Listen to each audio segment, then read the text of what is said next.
बिस्मिल्लाहिर्रहमानिर्रहीम। नाजरीन, आज मैं आपको बनाना सिखा रही हूँ चिली गार्लिक केचप। और ये देखें, ये कितनी अच्छी तरह से बनी है। आपने स्टेप बाय स्टेप इसको फॉलो करना है और आपको बहुत आसानी से ये बनानी आ जाएगी। इसी तरीके से आप सिंपल केचप भी बना सकते हैं और इसी तरीके से आप पिज़्ज़ा सॉस भी बना सकते हैं। तो चलिए अब हम इसको बनाना स्टार्ट करते हैं। आप लोगों से एक छोटी सी रिक्वेस्ट है कि आप एक दफ़ा दुरूद शरीफ पढ़ के दुरूद इब्राहिमी हमारे प्यारे नबी हज़रत मोहम्मद सल्लल्लाहु अलैहि वसल्लम को तोहफ़ा कर दें और उसकी बरकत के साथ मेरे चैनल को सब्सक्राइब कर दें, बेल आइकॉन का बटन भी प्रेस कर दें ताकि मेरी हर आने वाली वीडियो आपको मिलती रहे और आप पे भी उस दरूद की बरकत हो और उसका सवाब मुझे भी मिले। तो चलिए अब हम इसको बनाना स्टार्ट करते हैं।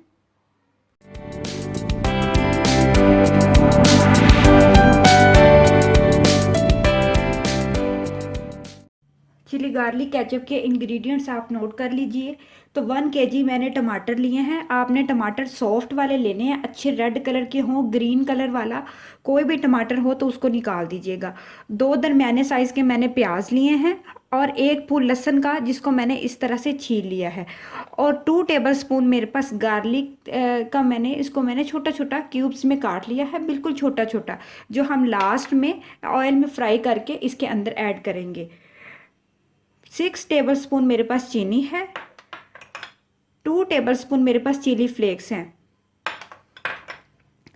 3 टेबलस्पून मेरे पास सोया सॉस है। 4 टेबलस्पून मेरे पास चिली सॉस है। 6 टेबलस्पून यानी कि 1 कप के बराबर मेरे पास सिरका है। 5 मेरे पास गोल लाल मिर्चें हैं। 1 अदद बादियान का फूल है। 2 टेबलस्पून मेरे पास नमक है और 1 टेबलस्पून मेरे पास पेपरिका पाउडर है, रेड चिली पाउडर, थोड़ा सा इसका कलर अच्छा करने के लिए। अगर आप सिंपल केचप बनाना चाहते हैं तो ये जो लहसुन और चिली फ्लेक्स और ऑयल इसको आप स्किप कर दें और बाकी तमाम इंग्रेडिएंट्स डाल के सेम इसी तरह से ही केचप बन जाएगी। और अगर आप चिली गार्लिक केचप बनाना चाहते हैं तो आप इसके अंदर लहसुन और चिली फ्लेक्स शामिल करके थोड़ा सा ऑयल में इनको हल्का सा फ्राई करके आप इसके अंदर ऐड करें तो बहुत अच्छी सी बाज़ार जैसी चिली गार्लिक केचप बनेगी। और यही चिली गार्लिक केचप आप पिज़्ज़ा सॉस के तौर पर भी इस्तेमाल कर सकते हैं। तो चलिए अब हम इसको बनाना स्टार्ट करते हैं। टमाटरों को मैंने 4-4 पीसीज में काट लिया है। इसको हम एक केटल में शामिल कर देंगे। आपने पानी नहीं डालना बल्कि इसी पानी के अंदर जो टमाटर का पानी निकलेगा उसी पानी के अंदर हम इनको पकाएंगे। इसके साथ ही जो प्याज और लहसुन मैंने काट के रखा था वो भी इसके अंदर शामिल कर देंगे।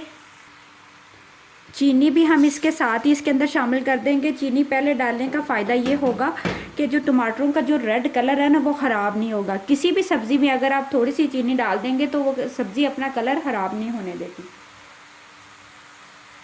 इसके साथ ही जो सिरका मैंने रखा है वही डाल दूँगी इसके अंदर। और अब इसको हम तकरीबन 10 से 15 मिनट के लिए बिल्कुल लो आंच पे ढक देंगे ताकि ये जो तमाम इंग्रेडिएंट्स हैं जो अच्छे से गल जाएं। टमाटर बिल्कुल अच्छे से गल जाने चाहिए, फिर हम इनको ठंडा करके ग्राइंड कर लेंगे। मैंने चीनी और तमाम इंग्रेडिएंट्स अच्छे से मिक्स करने के बाद अब मैं इनको ढकने लगी हूँ। और आपने नरम टमाटर का इंतखाब करना है जिससे जो आपकी चिली सॉस है या चिली गार्लिक केचप या आप सिंपल केचप बना रहे हैं बहुत अच्छी बनेगी और बहुत जल्दी गल जाएगी। तब तक हम इनको पकने देंगे जब तक ये अच्छे से गल नहीं जाते। जी तो नाजरीन, तकरीबन 5 या 7 मिनट गुजर चुके हैं और आप देख सकते हैं कि जो हमारे टमाटर हैं और प्याज वो अच्छे से उसमें बॉयल आने शुरू हो गए हैं, तो वो अपने पानी में गल रहे हैं। तो अब इस स्टेज पे मैं इसके अंदर नमक, बादियान के फूल और चिली जो हमने गोल चिली रखी थी वो इसके अंदर ऐड कर दूंगी ताकि ये भी अच्छा सा इसके अंदर इसका जो टेस्ट है वो डेवलप हो जाए। और मज़ीद इसको गलने के लिए 10 मिनट के लिए छोड़ दूंगी। जी तो नाजरीन, तकरीबन 5 या 10 मिनट गुजर चुके हैं और हमारे जो टमाटर हैं वो अच्छे से गल चुके हैं। आपने बिल्कुल अच्छा सा इनको गला लेना है। आप ये देखें, बिल्कुल नरम कर लेना है। अपने ही पानी के अंदर ये अच्छे से गल जाएंगे। प्याज और लहसुन भी मज़ीद अच्छा सा गल चुका है। अब मैं चूल्हे को ऑफ़ कर रही हूँ और इनको मैं ठंडा होने के लिए रख दूँगी। जब तक ये बिल्कुल ठंडे हो जाएंगे तो फिर हम ब्लेंडर मशीन में इनको ब्लेंड कर लेंगे। अगर आपके पास चॉपर हो तो आप चॉपर कर लें, अगर आपके पास हैंड ब्लेंडर हो उसमें कर लें या फिर आप जाके अंदर ब्लेंड कर लें। अब मैं अच्छा सा इसको ठंडा कर लूँगी, फिर हम इनको ब्लेंड करेंगे। वेलकम बैक नाजरीन। जो मैंने टमाटर और प्याज और लहसुन को बॉईल करके रखा था वो अच्छा सा ठंडा हो चुका है और अब मैंने इसको ब्लेंडर जग के अंदर डाल दिया है। जो बादियान का फूल मैंने इसके अंदर डाला था उसको मैंने निकाल दिया है, वेस्ट कर देंगे हम इसको, और बाकी तमाम इंग्रेडिएंट के साथ हम इनको अच्छा सा ब्लेंड कर लेंगे। तमाम पेस्ट अच्छा सा मैंने ब्लेंड कर लिया है। अब इसको मैं स्टेन कर लूँगी ताकि जो ये देखें, वैसे तो ये बहुत अच्छा सा ब्लेंड हो गया है, लेकिन जो एक्स्ट्रा जो टमाटर के छिलके और जो हमने इसके अंदर चीज़ें डाली थी वो सारी हम वेस्ट कर देंगे और बस इसके प्यूरी हम रख लेंगे। आपने अच्छी सी स्टेनर के साथ इसको स्टेन कर लेना है। जी तो नाजरीन, मैंने जो तमाम टमाटरों की प्यूरी थी उसको मैंने अलग कर लिया है और ये देखें, ये इसके अंदर से जो छिलके निकले हैं ना ये हम वेस्ट कर देंगे। इसको आपने इसके अंदर नहीं डालना, नहीं तो टमाटर की जो केचप है, जो आप चिली गार्लिक केचप बना रहे हैं, वो उसका टेस्ट अच्छा नहीं आएगा। आपने बिल्कुल इनको इसके अंदर से स्टेन कर लेना, बहुत आसानी से, बहुत झटपट से ये हो जाते हैं। तो चलिए अब हम इसको दोबारा से चूल्हे पर रखते हैं और इसको पकाते हैं। ये तो नाजरीन, मैंने केचप को दोबारा से चूल्हे पे चढ़ा दिया है पकने के लिए, ताकि ये मज़ीद जो इसके अंदर पानी है बिल्कुल वो खुश्क होना चाहिए, पानी नहीं हमें चाहिए।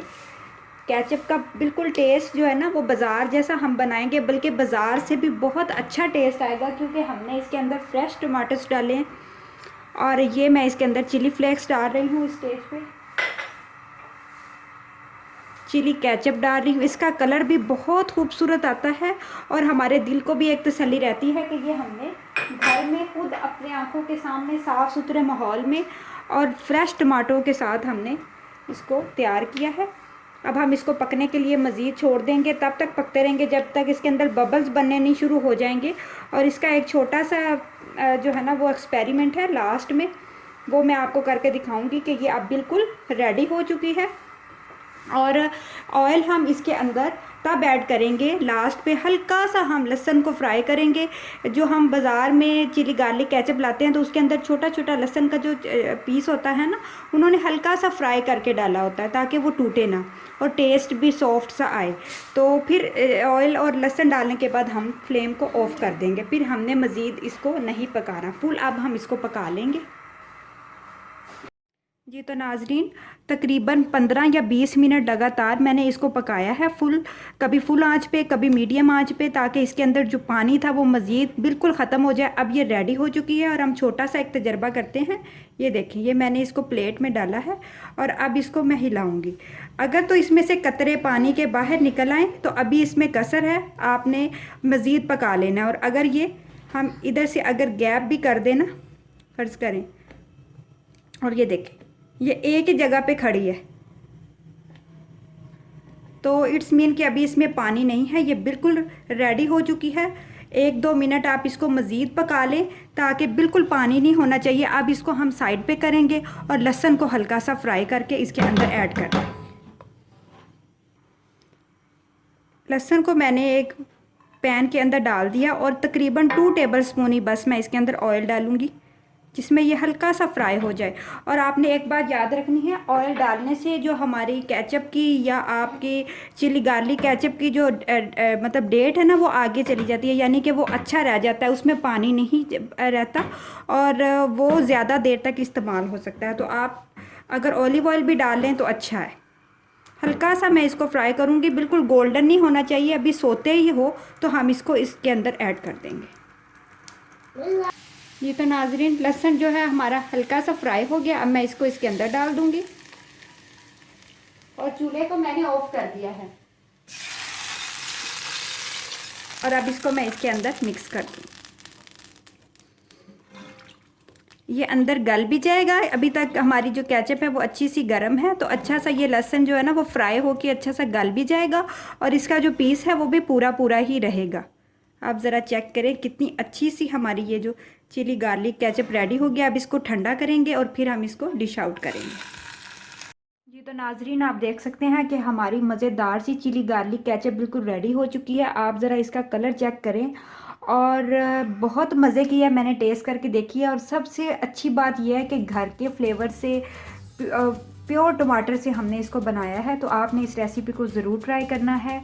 दुआओं में याद रखिएगा, दुरूद शरीफ पढ़ते रहिएगा और नबी करीम सल्लल्लाहु अलैहि वसल्लम को तोहफ़ा देते रहिएगा। अल्लाह ताला आपको बहुत खुश रखे, अपनी अमान में रखे। अल्लाह हाफिज़।